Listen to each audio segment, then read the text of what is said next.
6 past the hour, so I think we'll go ahead and get started. Super excited to have everyone here this morning, evening, or afternoon, depending on which part of the globe you're on. We're excited to get our webinar started. Today's topic is going to be LGBTQ considerations in healthcare. And we're super lucky and super excited to have an esteemed expert on this subject, Dr. Harvey Macadon. Dr. Macadon has devoted his career to providing and promoting care for the poor, the homeless, people living with HIV, and members of the LGBTQ community.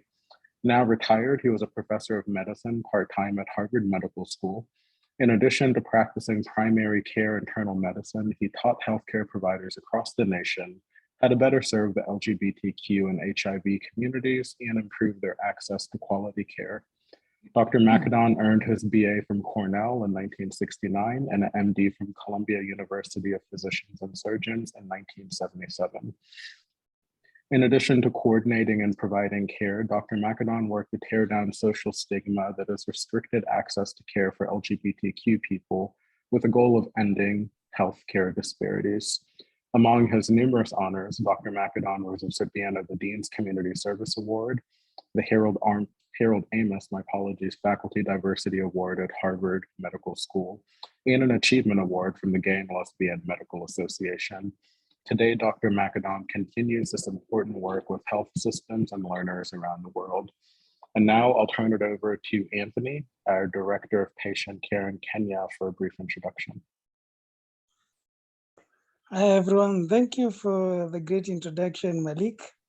It's the country director. The post of Director of Patient Care, we left it long time ago. So to everyone on board, thank you for attending this meeting. Thank you to Dr. Harvey for making it possible. And for the Kenyan clinicians or whoever is on board, thank you for attending. So today the meeting, as it states, and as you know, and as according to the statistics in Kenya, we have people of the LGBTQ community that are facing social stigma, healthcare stigma, and more so, most of them, due to culture indifferences, cannot attend a clinic, most of them cannot get care from the facilities they go to. We as clinicians are the ones that take care of these patients. We as clinicians are the ones that they come to when they face different problems health-wise. And I, as one of the clinicians, know that it is hard for them to get help from our facilities. Most of them don't know where to go to. Most of them don't know who to go to. And actually, it is not even inherently our problem. Some of our clinicians or some of our healthcare workers are not taught on how to handle such cases. So we reach a point that these people face stigma in different ways. These people are left languishing in different areas of their lives. And most of them actually die of these communicable diseases that they could have prevented with the help of our clinicians, but they are afraid to go to seek the necessary help. So having Dr. Harvey taking this time, availing himself and making sure that the clinicians that we have on board in our Kenyan forum understand on how to take care of such patients. I know in our cultural settings, according to the way we were left, according to our raising up, most of us are taught on how to stigmatize such people. But they are our brothers, some of them are our sisters, some are our friends, but we have grown with that fear on how to handle them. It's the high time we come out of that, because although it is not legal in Kenya, although it has not been gazetted in Kenya, we still have these people in our midst. And we should know how to treat them. Everybody who is a clinician took the Hippocratic oath of taking care of every patient no matter what. And it is your time now to learn on how to take care of such patients. I know they are not different patients from the others, but when a person comes to to your facility, and they indicate that they are from the LGBTQ community. Most of us shy off from taking care of them. Most of us don't know how to take care of them. And this is the high time now to learn to take care of them.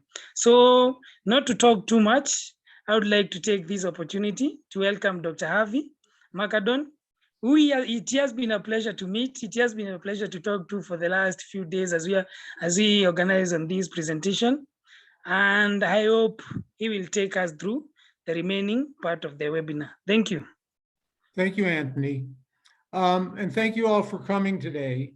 As Anthony suggested, Anthony's provided a bit of background about the situation that LGBTQ people find themselves in Africa and also throughout the world.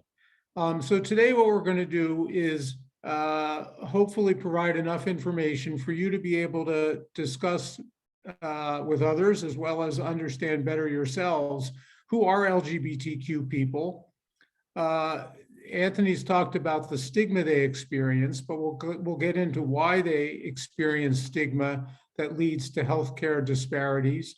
And then finally, we'll talk about strategies which you can employ where you work or with colleagues to help end LGBTQ invisibility in healthcare and elsewhere in your community, and to support people to live healthy lives and live them as openly as possible.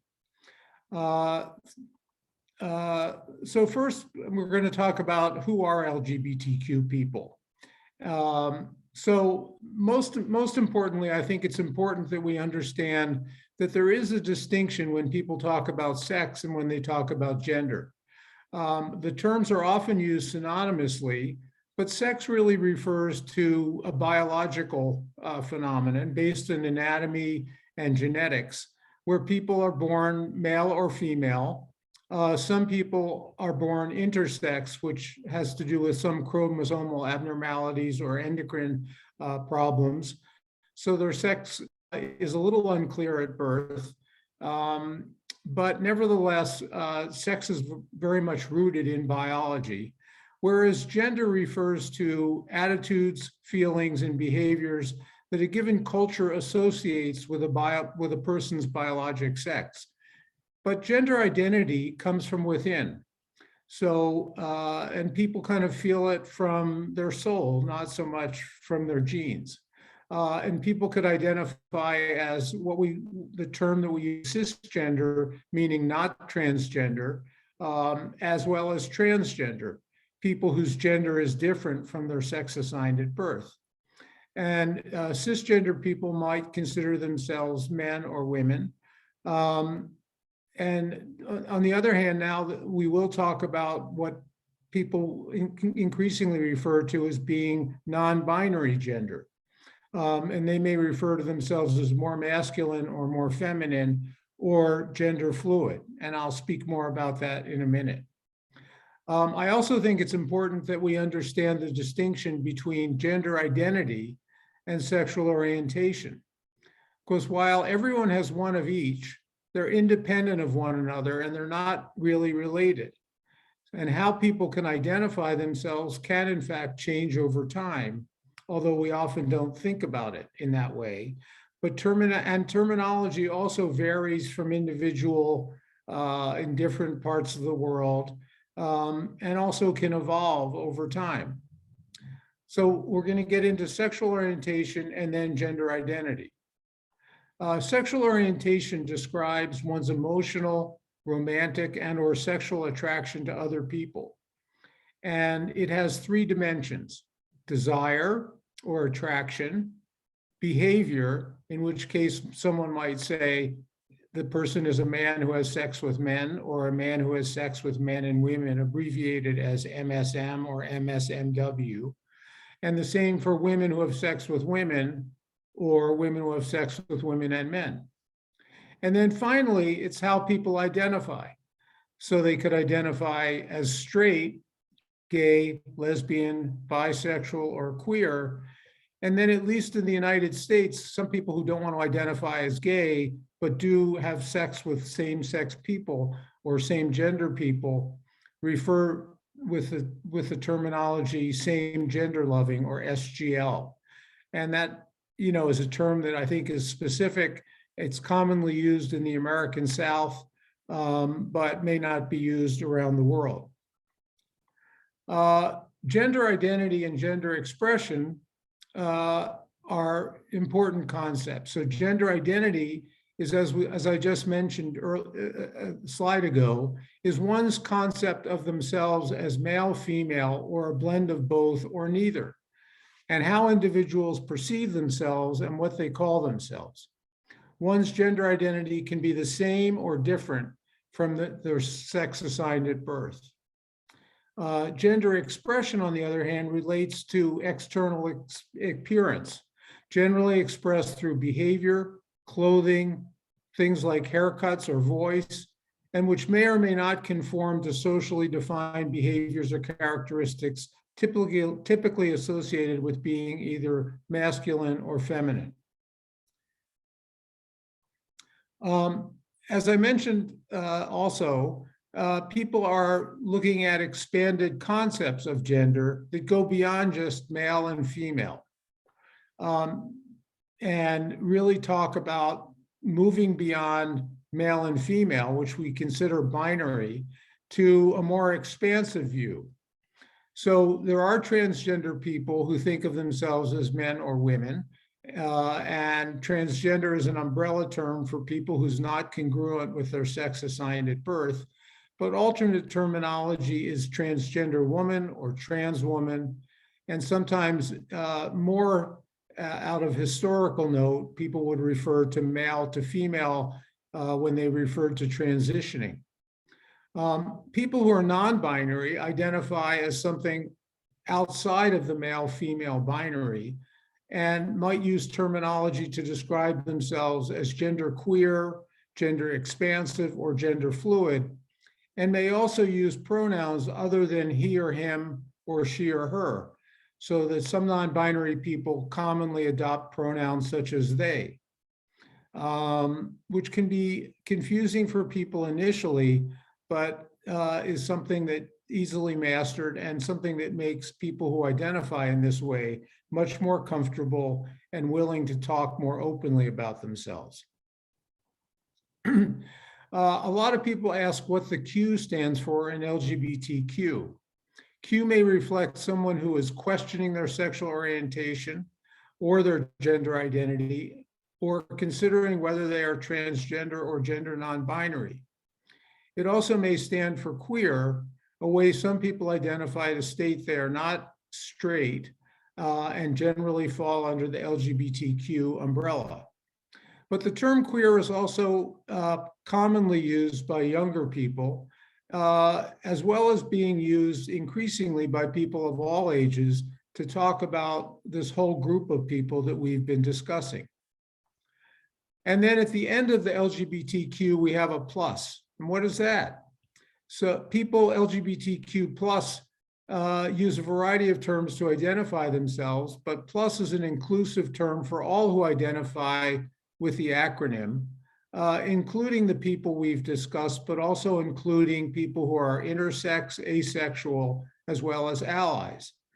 It's important to always listen for and respect a person's self-identified terminology, and remember that as allies, hopefully, you'd be included under this umbrella as part of the plus. So now we're going to talk about, having gone through the basic terminology, we're going to talk about why inclusive programs are critical for the health of LGBTQ people, and build upon what Anthony talked about in the introduction about the stigma that people experience. The impact of stigma on health is significant, and as I'll explain in a minute, there are several sources of stigma which lead to minority stress, anxiety, and depression, and ultimately cause and lead to health disparities. There are different forms of stigma. Structural stigma is stigma that's kind of initiated by institutional policies or the policies of private and governmental institutions that restrict the opportunities of certain people, as well as policies that unintentionally restrict these policies. So you could say that your laws which make it illegal to be LGBTQ in Kenya are stigmatizing. They stigmatize people and prevent them from being open about themselves in healthcare as well as other places. Stigma can also be born out of interactions between individuals. When you think about behaviors that people engage in when meeting someone who they perceive to be LGBTQ, the bullying that goes on, the sometimes violent behavior that goes on, it does lead to stigma that's born of interpersonal relationships. But I also think that LGBTQ people grow up very much feeling a conflict within themselves because they haven't been able to live openly and be able to express who they are. So we talk about intrapersonal stigma, which describes the conflict within. And there's a quote from Irving Goffman, a sociologist who worked in the United States. He said that the degree to which an individual maintains a show before others that he or she themselves do not believe, they come to experience a special kind of alienation from self and a special kind of wariness of others. And then finally, as healthcare providers, we also have to acknowledge that our institutions and the way we've been trained don't lead to really helping people overcome stigma and may in fact reinforce it by giving people the sense that we're not open to hearing what they have to say. So Anthony pointed out that people kind of have a hard time getting healthcare. Part of the reason is they don't feel comfortable that providers are going to be welcoming and engage them in the issues that are of concern. As a result, these issues go uncared for. Scholarly research has shown us that about the impact of discrimination on the health of LGBT people. It increases the risk of poor mental and physical health care, including depression, anxiety, suicidality, PTSD, substance use, as well as cardiovascular disease. Discrimination is linked to health harms, even for those who are not directly exposed to it, because the presence of stigma and discrimination creates a hostile social climate that taxes individuals' coping resources, contributing to minority stress. Now, minority stress includes internalized stigma, low self-esteem, expectations of rejection, and fear of discrimination. And you can see that if you live this way, that you're clearly going to experience health inequities as well as unfortunate health outcomes that really do create a two-tiered system or a multi-tiered system. On the other hand, it's important that we also learn not just about the stigma, but protective factors against the harm of discrimination, which include community and family support, including access to affirming healthcare and social services, establishment of positive social climates, inclusive practices, and the development of anti-discrimination policies that help people feel comfortable. So what as healthcare providers can we do to overcome barriers to care and help improve healthcare equity? The very first thing I think that we have to consider is ending invisibility in healthcare for LGBTQ people, which is critical for eliminating health disparities. So think about your own experiences. No one knows who you are when you go to see a clinician for the first time. And no one knows whether you're LGBTQ or not. So in order to find that out, a clinician has to ask you about your history of sexual health, your sexual orientation, and your gender identity. And if they don't, this goes unknown and undiscussed, so people can't bring up their issues. And then also think about whether you've ever talked with your own patients or clients about these issues, their sexual history, their sexual orientation, and their gender identity. When we've looked at what physicians in the United States talk to patients about, and this was done particularly in the context of the HIV/AIDS epidemic, we found that 84% of clinicians would talk to their patients about adherence to medications such as antiretroviral therapy, but only 16% would talk to people about condom use or risk reduction to improve HIV prevention. So that would 16% and 14%. This shows us the reluctance to talk about things that are very personal as opposed to things that are more traditionally medical, which led the Institute of Medicine in one of its reports on HIV to say that ironically, it may require greater intimacy to discuss sex with patients than for patients themselves to engage in it on their own. So I think that we have to be thinking about what we can do to be more comfortable having these introductory conversations and to begin talking with people, all of our patients, not just people who we perceive may just be LGBTQ, because often this is something which is unknown, but how to discuss identity and behavior in appropriate settings. And here we have a picture of a primary care clinician seeing a patient in Kenya. So the very first thing I think we should talk about is the importance of taking a history of sexual health. And this history is the same for all people, LGBTQ people, as well as non-LGBTQ people, keeping in mind that people may have unique issues to talk about once you find out some information. So it's very important that when we begin to know a new patient, we get to know the patient or client as a person, and whether they have partners, children, jobs, or living circumstances. So I often feel like a good first question is just something very open-ended, like, tell me about yourself.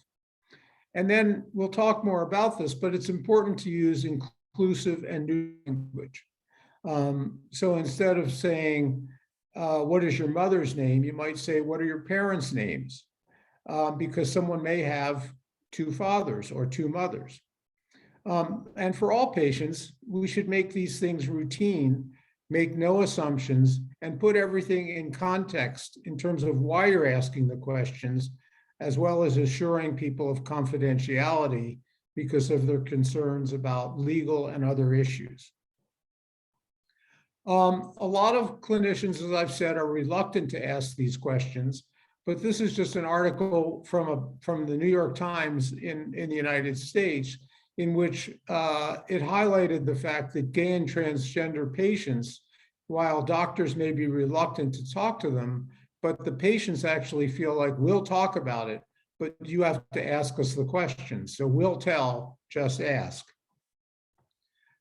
So we need to ask direct questions about sexual orientation, sexual behavior, gender identity, someone's name, and pronouns, to discuss these things regularly at the first clinical visit and periodically be responsive to talking to people about these things subsequently.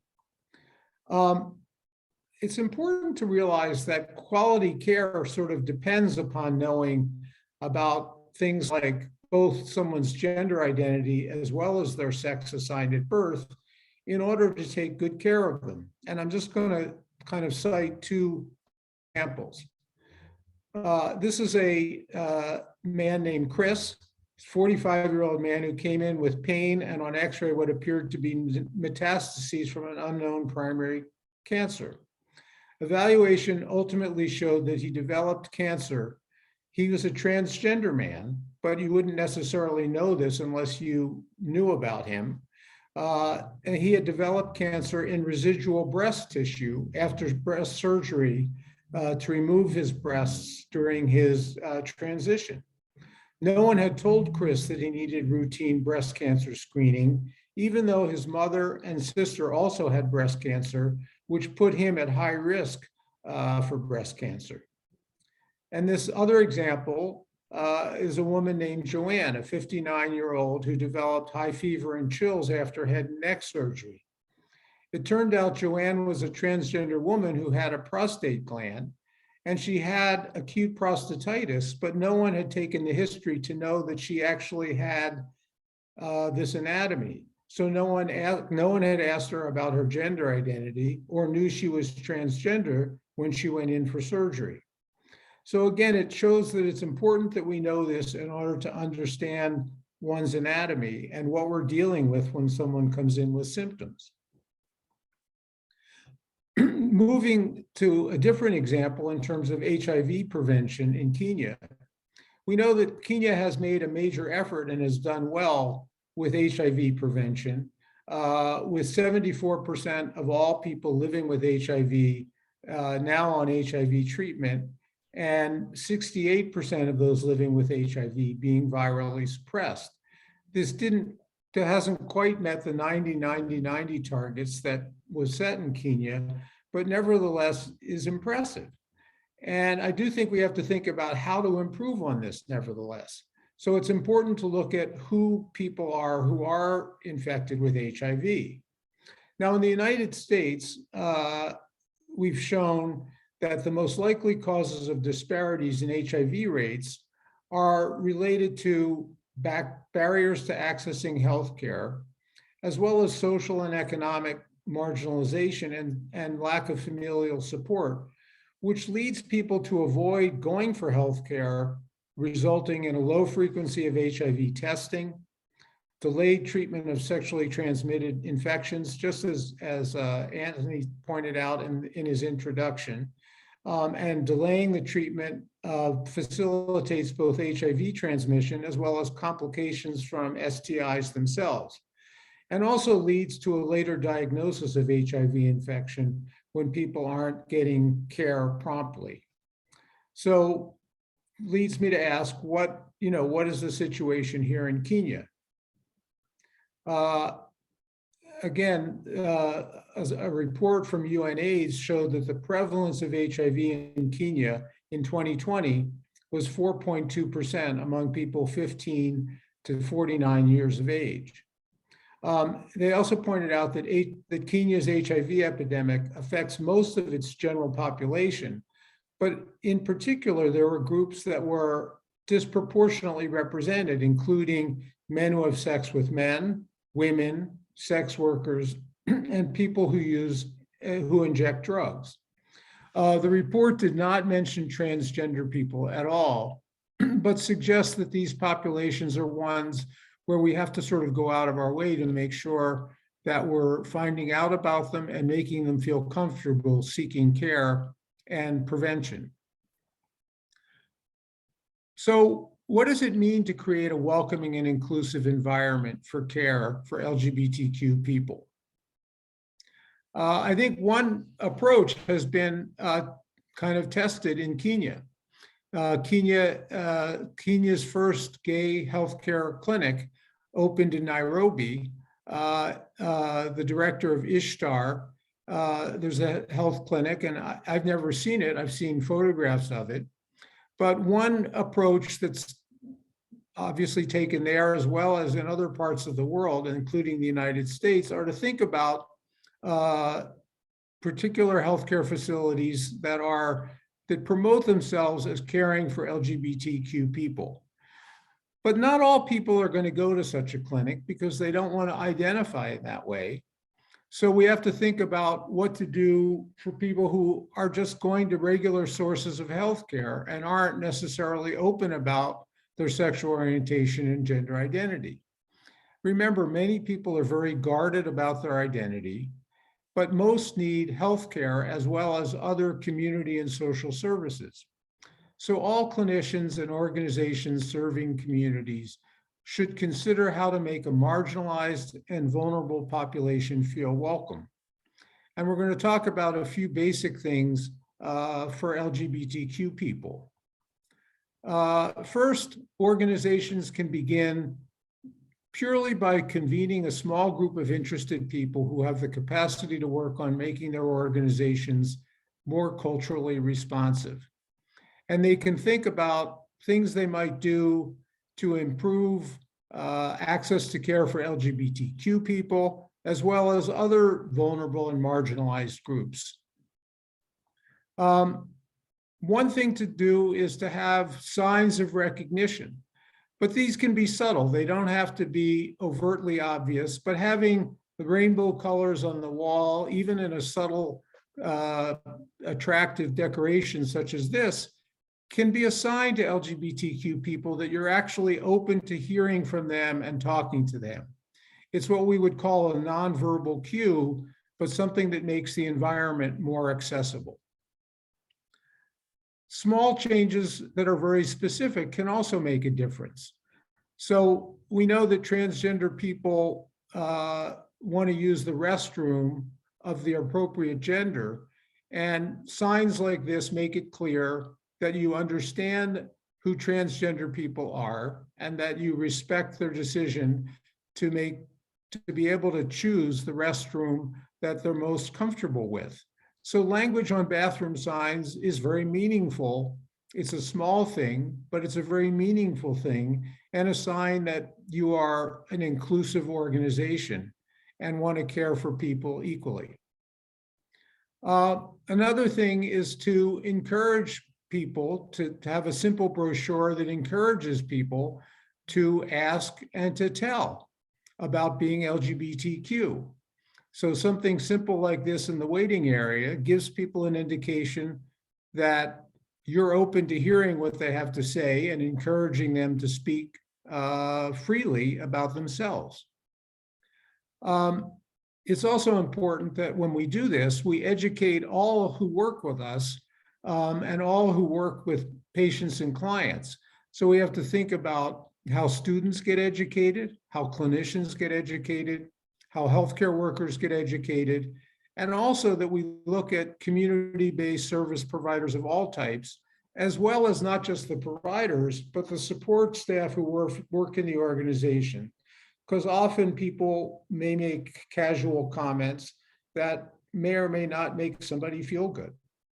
So again, education of the principles that we're talking about and education that you can carry out where you work is also very critically important. When we do this, as I've alluded to this already, we want to make sure that when we teach people, we teach them how to avoid assumptions. So you can't assume someone's gender identity or sexual orientation based on how they look or sound. No matter how much you feel you can, you really can't. And to avoid assuming gender or sexual orientation with new patients, you have to think about how you say things in an inclusive way. So instead of looking at somebody and saying, "How may I help you, sir?" You should probably just say something like, "How may I help you?" And instead of "he is here for his appointment," you could just say the patient is here in the waiting area. Instead of "do you have a wife?" you would say, "Are you in a relationship?" And as I've already said, instead of asking "what are your mother and father's names?" in case someone may be the child of a same-sex couple, you would say, "what are your parents' names?" And again, that's not something that you would know unless you've already talked with them about this. Finally, I think it's really important that we think not just about our healthcare organization, but think about organizations in the community where stigma is generated.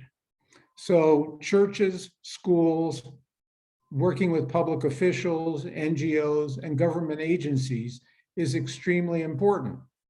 And the photograph at the top shows one of the churches in Mojito, in the First United Methodist Church, really looking to sign on and seek full equality of LGBTQ individuals in the life of the church. So things like that can make a difference. Your educating people can make a difference. And it can ultimately open the doors for people feeling more welcome and eliminating the kind of stigma they've experienced in healthcare and in engaging with organizations of different types in the past.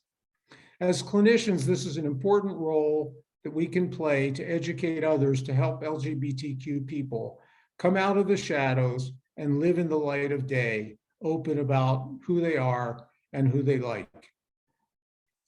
So at this point, I wanted to thank you for participating in this webinar. And we have about 20 minutes for questions and discussion. So I look forward to hearing from you. Wow, Harvey, that's been a really interesting conversation so far, and I appreciate you digging deep into some of these conversations that a lot of us just haven't had the opportunity to have so far. So we'll go ahead and start answering questions. And before I put out the first one, please remember that you can submit questions inside of the chat box, and you also have the option to submit them anonymously if that helps. So Harvey, the first question is it true that men who have sex with men are more prone to sexually transmitted infections than heterosexual individuals? Yes, Anthony, I think it is true that men who have sex with men are more prone to having sexually transmitted infections. Nevertheless, the reason for that is often that they don't go to healthcare providers and speak openly about their sexual practices, and they're not given the opportunity to do so. And as a result, don't know how to protect themselves from getting sexually transmitted infections. So this is why it's important that we emphasize openness to talking to people about sexually transmitted infections, as well as sexual health and how to stay healthy. But in order to do that and focus on the needs of men who have sex with men or women who have sex with women, it's very important that we actually help them feel comfortable identifying themselves. Thank you. That was a really good answer, Harvey. And I apologize, I may have misstated that Anthony asked it. That was an anonymous question. The second question is, not a problem. The second question is, can transgender persons get pregnant or cause a pregnancy? Well, that's a very good question. So transgender men who have kind of transitioned but still have their ovaries and uterus intact, and preferably haven't started taking any hormonal treatment, can in fact have children. And there are quite a few transgender men that are well known and well documented who actually have had children. And again, people who have their sex organs and haven't taken hormones can both inseminate people and be inseminated and bear children. But it requires that when people are first transitioning, they actually think about these things and plan for these things, whereas a lot of people transition and have never really thought much about being in a serious relationship because historically that wasn't something that transgender people did. A lot of transgender people, though, do raise children that they've had prior to their transitions when they've been in other relationships and before they transition to being transgender. So they're often very much part of family constellations, and we have to be thinking about that when we see people clinically.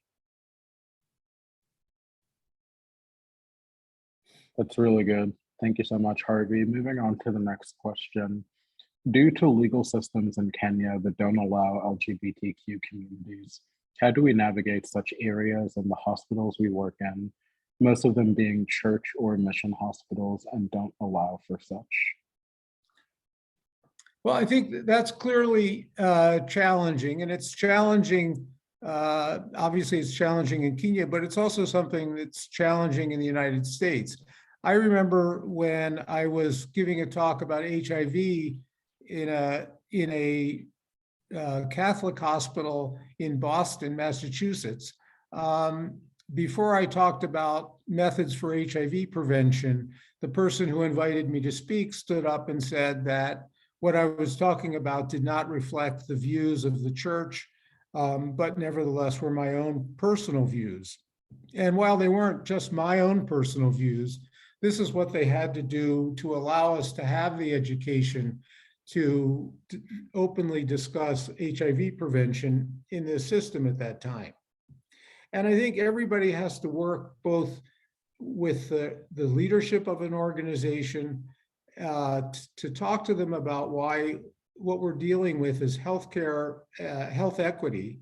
And in order to ensure health equity, which I think anyone who runs a hospital would like to understand, and I think once they have been educated a bit about issues faced by LGBTQ people, they may be more willing to kind of allow and in fact encourage these kinds of conversations with patients.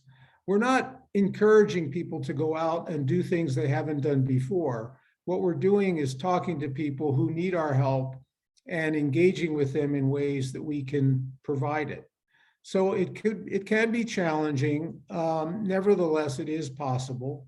In India, until very recently, they had a similar situation where there was a law in the constitution that had been first promulgated by the British when they were when India was a British colony, and they nevertheless still talked with patients about HIV and HIV prevention, and it was very important that the LGBT community feel like there were places where they could go and seek the kind of help they needed in order to be successful at preventing HIV.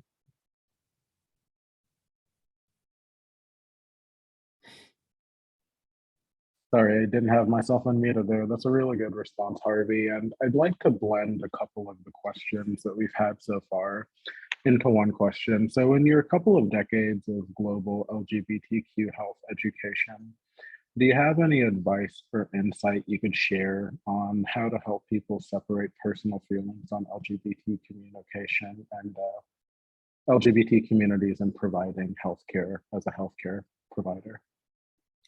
Well, I know that this can be difficult for people who have been brought up sort of thinking that there's something wrong with LGBTQ people. But I think the more people have gotten to know people, experience people,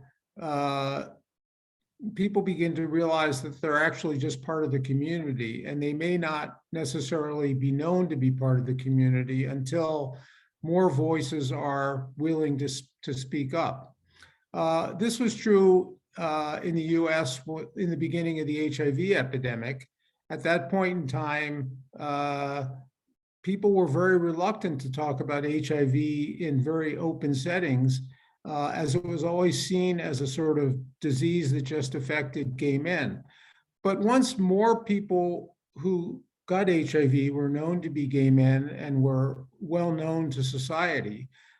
For example, a close friend of President Reagan, this was back in the 1980s, when he was diagnosed with HIV, all of a sudden the president was willing to talk about HIV, and things like that make a difference.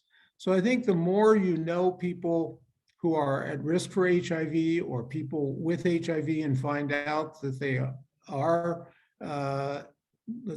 gay men perhaps or transgender, then I think people will begin to see that it's very important to deal more openly with this population and to care for them as you would anyone else in the community. I think it helps people put aside their feelings that they had from birth, because we all grow up with certain prejudices and biases.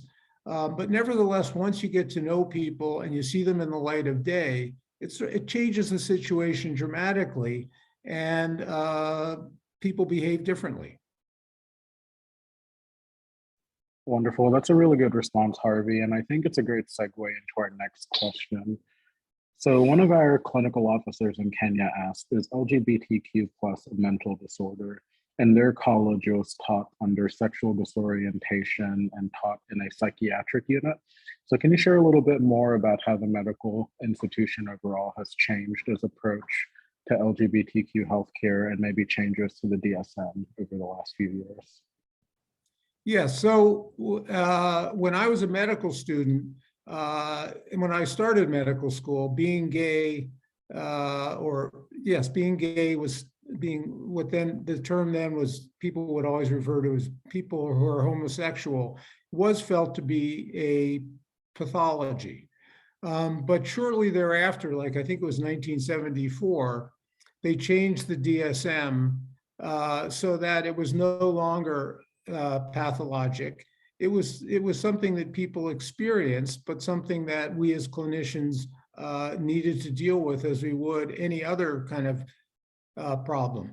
Now, having said that, while being gay in and of itself isn't necessarily a pathology, as I said earlier, the stigma that gay people develop from growing up in hostile communities or in hostile environments because of either laws or policies of different government or non-governmental organizations, they can develop a higher prevalence of mental health problems. So while being gay isn't in and of itself a mental illness, there is a higher prevalence of mental health issues in the gay community. And those are things that where our help is very much needed and where we can make a huge difference in the lives of people by allowing them to talk openly and freely and let go of the stress they've experienced, let go of the trauma they've experienced, and begin to perceive of themselves as included in society rather than being other and being different from everybody else. Thank you, Harvey. So one more question to ask to kind of help lead us into the next part of the conversation. What are 2 or 3 things you think clinical officers in Kenya, and I think we have one of our Somali staff on the line as well, can do to provide a little bit more insight into LGBTQ health disparities and maybe even help lower them? Well, that's a great question. Thank you, Malik. I think that as we've just talked about, the first is to recognize that people do not really assess whether someone might be LGBTQ in clinical settings, and we don't really give people the signs or the indications that we're open to hearing about their personal issues. So I'd say the first is to think about what can make that more possible. And as I said in the talk, a group of people sitting around and talking about how to do this that are not just the things that I said in the talk, but actually deal with the realities that they're dealing with every day in their clinical settings or in their community settings, would be a way to begin to think about how to be more inclusive. I do think that part of this has to be, and I guess a second point would be giving people a sign that you are open to hearing about this. And whether that's a photograph on the wall or a brochure which said, we want to hear about things if you're LGBTQ and have you talk about this with us because we think it makes a difference in care. That's important. And you can do this in very many ways, but ultimately that's what's going to make a difference. And I'd say the most important thing is to really talk with everybody about sexual health. And when I say sexual health, it's not just do you have a symptom, it's what are your risks for sexually transmitted infections or HIV. And in that conversation, you can easily weave in conversations about the fact that people who are gay may have a higher risk of HIV. Is that something that is relevant for you? And ask it in an open way that isn't where there's no bias, and tell people why you're asking the question, but give them an opportunity to talk about themselves. That's really good, Harvey. Inclusion definitely goes a long way whenever we're having these types of conversations. We're nearing our 12 o'clock cutoff time, so I think it's about time to wrap up. So I'd like to thank everyone who's joined us today for what's definitely been one of our most interactive and informative webinars. Thank you so much, Dr. McAdon, for taking the time out of your very busy schedule to have this conversation with us and inform us on a topic that you are a national expert on. For everyone who's listening to the call, all of this webinar will be available within the next 24 hours on our YouTube channel for you to share with your networks. And Dr. McAdon has also offered to stay on the call for a few minutes longer if anyone has any questions they'd like to ask him directly. But for right now, I'd like to pass it on to our speaker for closing remarks. I'd just like to thank everybody. Thank the Addis Clinic for sponsoring this, and certainly Anthony for his advice about how to prepare based on his experiences, and Malik for kind of putting this together and making it all work. So I appreciate that. And I also appreciate all of you who have been able to participate today, and hope that you can use this information afterwards to, as I said, teach people you work with as well as people in your community, because that kind of education and those kind of efforts can make a huge difference in ensuring health equity for LGBTQ people.